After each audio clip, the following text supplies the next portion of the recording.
shift. Okay, mean shift.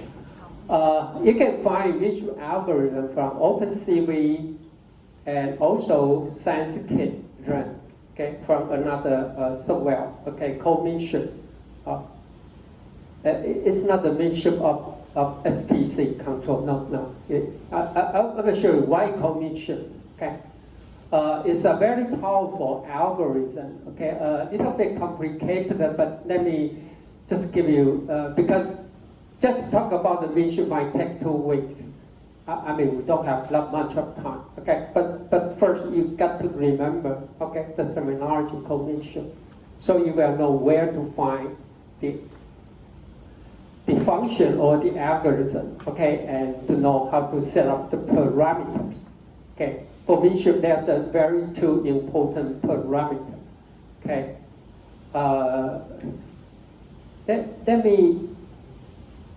Let me show you the result first. So you might appreciate why it's a little bit complicated. Okay. This is a natural thing. This is a mean shift result. Okay. They set up the boundary. See that? Okay. This is the mountain. This is the white cloud and blue sky and everything. It looks very, very powerful. And here's a mean shift not just for segmentation. The mean shift can only apply for smoothing. Okay, this is some result for the smoothing. This is the original image. Okay, original image, and it involves 2 parameters. Okay, one is something about the spatial information, the neighborhood. If I look for the neighborhood. And the second one, HR, is another parameter. It's about the color. So the smoothing or segmentation is based on the spatial relationship. The second one is based on the color. 所以它这里面有2个参数，一个是跟空间关系，就是它的临界关系啊，它的附近。第二个呢，就是它的色彩。So this is the original image. But with different setup, you can see if I try to smooth,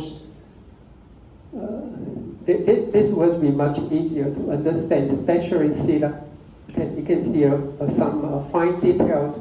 But you change the parameter here, some of the fine detail will be smoothed out. Okay, so that's one of the applications for smoothing. This is for smoothing. And this is for segmentation, okay? And the idea, let me show you. It do something like this, okay? First, it's starting from some initial location. It will find its neighbor. And it will trace based on the gradient, okay, the gradient, T2.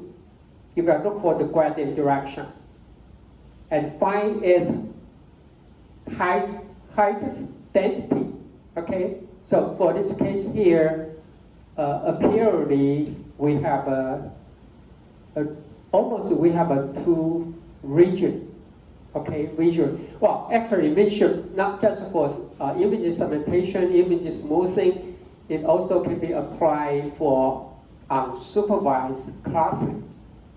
那个做非监督式的群聚 ，okay, such as marketing, okay, or on levels classification. The idea is like this, okay, see that? It was starting from somewhere and you will merge to the high density position. So all the traces mean all the data points that will belong to the same region. That's the idea. Or you will change the color, okay, along the gradient direction. And then for this case here, in the large image, it seems we have a 2 high density location. Okay, we have a 2, or for machine learning application, apparently we have a 2 cluster. Each star could represent a sample. Okay, we have two different group. Then it will merge to the high density location based on now. I will talk about how it works. Okay, and this starting location, this will be the trace. Okay, and eventually all the similar pixels or similar data point will merge to the highest density location. Then that belongs to the same. Or for smoothing, then you will change the graph value. Okay, each pixel will change with the mean graph value right here. So that's for smoothing. So you can use a lot.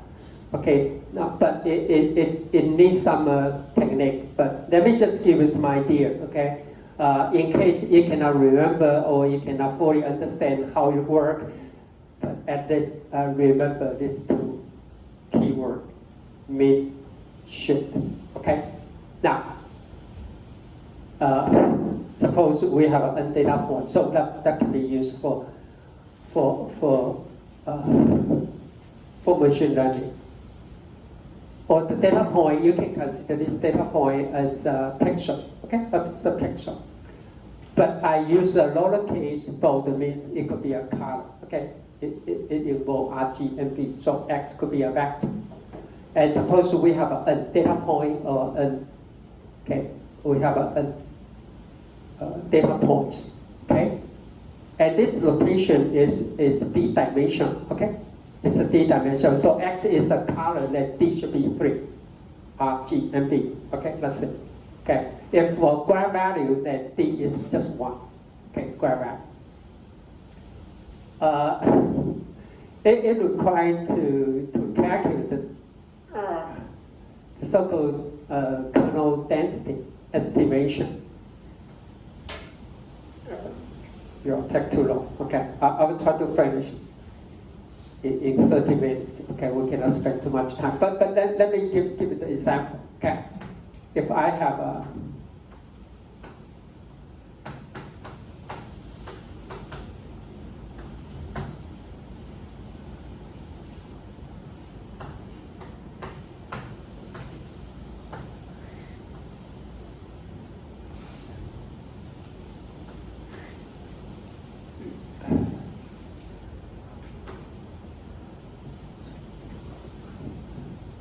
okay, suppose we have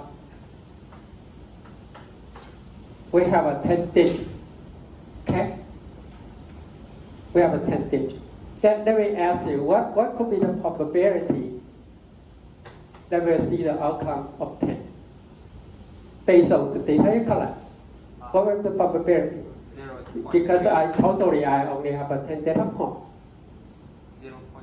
Then 8, 10, will be 1, 2, 3, right? 0.3. Right? 0.3. But if I say anything for P, then if